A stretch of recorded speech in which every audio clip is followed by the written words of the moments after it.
राजपट TV और मैं हूं आपके साथ सपना ठाकुर। रुक करते हैं उत्तर प्रदेश की बड़ी खबरों की ओर।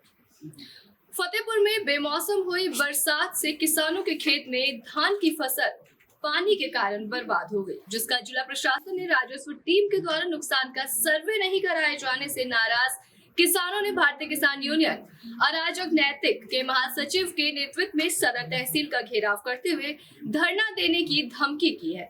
अगर फसल के नुकसान का सर्वे कराकर मुआवजा नहीं मिला तो तहसील गेट पर ताला लगा दिया जाएगा।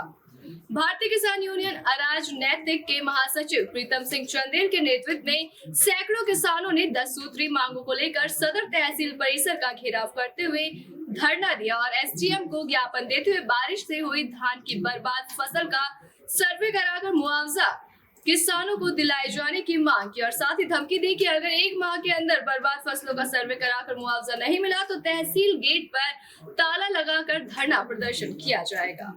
फसल बर्बाद हुई, क्या मांग रहे हैं? अब हम तो यही मांग करेंगे कि अपने कर्मचारियों से कहें कि क्षेत्र में जाकर सर्वे करें, जांच करें और जिन किसानों का नुकसान हुआ है उसकी भरपाई कराई जाए। बैंकों में हमारा क्रेडिट कार्ड के साथ बीमा भी होता है, कभी कुछ नहीं मिलता, हम लोग चिल्लाते रहते हैं। लेकिन इस बार हम निवेदन के साथ साथ एक बात और बताना चाहते हैं कि यदि कार्यवाही नहीं हुई तो हम इस तहसील में डेरा डालेंगे, घेरा डालेंगे और ताला डालेंगे। किस तरह के फसल बर्बाद हुई है? धान की ज़्यादा नुकसान हुई है और गन्ने की खेती भी गिर गई है, तो खैर बच जाएगी, उसमें नुकसान नहीं। वजह क्या है बर्बाद होने की? भयंकर तूफान चला और ये बरसात का समय हुई है, सीमित बरसात हुई है, तो उस बरसात से बहुत ज़्यादा नुकसान हुआ। अगर मान लीजिए सर्वे नहीं हो रहा है तो क्या करेंगे? तो फिर तो हमें तहसील में धरना रखेंगे, यहीं बैठेंगे, यहीं चलेगा। ठीक। खबर हमीरपुर से है, जो भारी मात्रा में नकली खोया बरामद हुआ। दिवाली त्योहार को लेकर जिला प्रशासन अलर्ट है, जो 15 कुंटल खोआ पकड़ा गया है। मुखबिर की सूचना पर खाद्य विपणन अधिकारी रामोतार सिंह नकली खोया पकड़ने का काम करा गया, जो पैरनानी से कानपुर जा रहे नकली खोया भरुआ सुमेरपुर रेलवे क्रॉसिंग में खाद्य विपणन टीम और सुमेरपुर पुलिस की संयुक्त टीम ने इस नकली खोया को पकड़ा। खोए के नमूने लेकर नकली खोए को बेतवा नदी में फेंक कर नष्ट किया गया। खबर शामली से है, जहां शामली जनपद में 13 सेंटरों पर पीईटी की परीक्षा हुई, जिसमें दोनों पारियों में 13,654 छात्र छात्राओं को एग्जाम देना हुआ था। इस मामले में शासन प्रशासन के पुख्ता इंतजाम भी थे। चेकिंग के दौरान पुलिस टीम ने अलग अलग जगह से सटीक सूचना पर 4 लोगों को गिरफ्तार किया। पकड़े गए चारों आरोपी पैसे लेकर दूसरे की जगह पर एग्जाम दे रहे थे। पकड़े गए आरोपियों के पास हजारों रुपए की नकदी और कुछ फर्जी दूसरे युवक के नाम के कागज मिले हैं।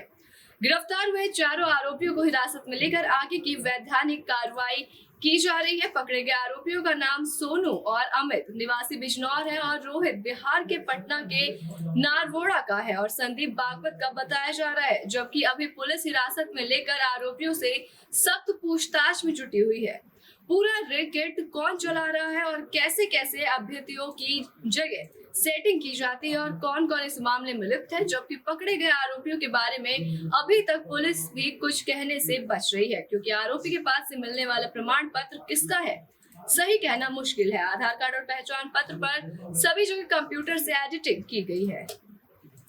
एक तरफ शासन और सरकार लगी हुई है कि हमारी शासन व्यवस्था मुस्तैद रहे, तो वहीं दूसरी तरफ विद्यालय की प्रिंसिपल जीएम के आदेशों की धज्जियां उड़ा रही है। जनपद सुल्तानपुर के जिले में पीईटी परीक्षा का समुचित व्यवस्था कराने का निर्देश जिलाधिकारी द्वारा निर्देशित हुआ था कि जनपद में बोर्ड के जो भी विद्यालय है वो पूरी तरीके से 2 दिन के लिए बंद रहेगा। वहीं दूसरी तरफ स्टेला मॉरिस के प्रिंसिपल मारिया नैन्सी ने विद्यालय खोल के पेरेंट्स टीचर मीटिंग किया था, जिसकी सूचना DIOS को दे दी गई। इसके बावजूद भी विद्यालय लगभग 11:15 के आसपास खुला रहा, जिसकी सूचना कंट्रोल रूम में जिलाधिकारी के यहाँ भी दी गई। फिर भी प्रिंसिपल को कोई डर नहीं, उन्होंने सारे नियमों को तोड़कर विद्यालय को चलाने में लगी रही। बता दें कि विद्यालय से सटा हुआ महाराणा प्रताप कॉलेज, जो कि पेट एग्जाम का परीक्षा केंद्र है, और वहाँ परीक्षार्थी भारी संख्या में मौजूद रहे, जिससे उनको बहुत सारी दिक्कतों का सामना करना पड़ा।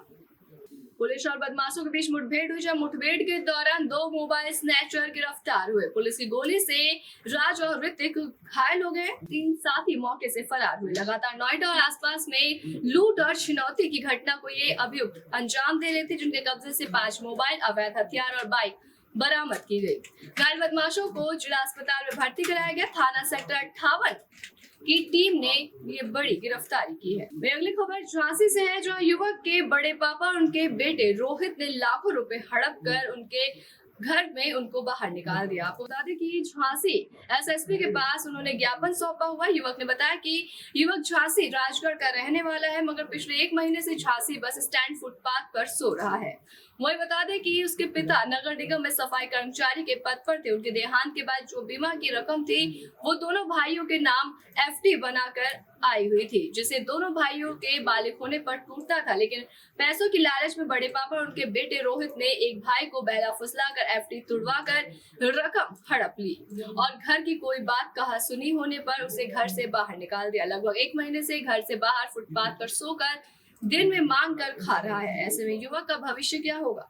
वहीं नगर निगम के वाल्मीकि समाज के अध्यक्ष अशोक प्याल और तमाम कर्मचारी उसकी मदद के लिए उतरे, तो वही पिछले 4-5 दिन से युवक को उसके बड़े पापा के बेटे रोहित द्वारा धमकाया जा रहा है कि उसने कहीं पर शिकायत की तो उसके हाथ पैर तोड़ दिए जाएंगे और जान से मारने की धमकी दी जा रही है। तो वहीं जो लोग युवक के सहयोग में खड़े हैं उनके खिलाफ फर्जी एप्लीकेशन देकर झूठे आरोप में फंसाने की धमकी दी जा रही है, जिसको लेकर आज युवक एसएसपी ऑफिस अपना प्रार्थना पत्र लेकर पहुंचा और न्याय की गुहार लगाई।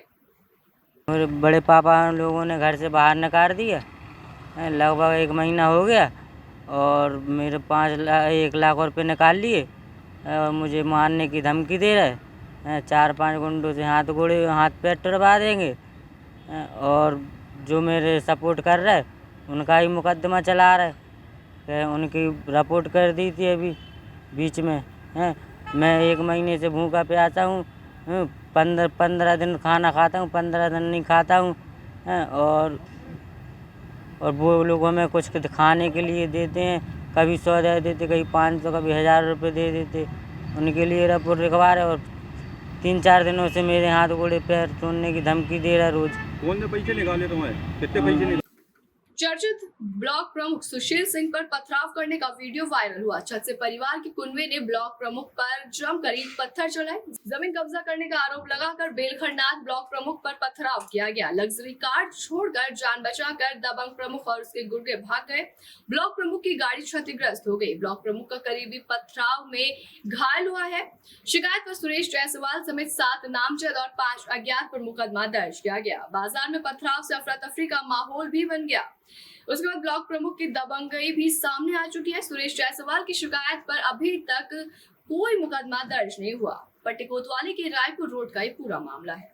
जनपद बलरामपुर के विकासखंड हरैया सतघरवा के ग्राम पंचायत काशीपुर के खैरपुरवा में आई बाढ़ के दूषित पानी के कारण गाँव के लोग बीमार होते जा रहे हैं। गांव में 10 से 12 बच्चे बीमार हो चुके हैं। पिछले दिन एक बच्ची रंजना पुत्री मनशाराम, जिसकी उम्र 10 वर्ष थी, उसकी अचानक तबीयत खराब हो गई थी। ग्रामीणों का कहना है कि अभी तक कोई दवा वितरण नहीं किया गया, तो गांव में दवा का छिड़काव भी नहीं किया गया है। बाढ़ के पानी से गांव में भयंकर बीमारी उत्पन्न हो गई है। मौके पर जिला चिकित्सालय से बात किया गया। उन्होंने बताया कि स्वास्थ्य विभाग की टीम को भेजी जा रही है, उसके बाद आगे कार्रवाई की जाएगी। समस्या है आपके गांव में? हमारे गांव में बाढ़ आया था। हाँ। तो वही लाने से सब बच्चे, पूरे गांव के बच्चे बीमार हैं और कुछ बच्चे मर भी गए हैं बीमारी से। अच्छा, कितने बच्चे मर गए हैं? एक भी मर गई है और एक बच्चे गोंडा भर्ती है, घर पर भर्ती है। कहाँ ले जाए बाढ़ की वजह से, कहूँ भी साधन भी नहीं चल रहा है, कैसे जाए हम लोग। अच्छा, ये बताओ, ये बीमार होने की सूचना आपने किसी अधिकारी या डॉक्टर को दिया या नहीं? किसी को नहीं, कोई पूछने आया था नहीं। ऐसी तमाम बड़ी खबरों के लिए देखते रहिए राजपट टीवी, सबसे पहले भारत।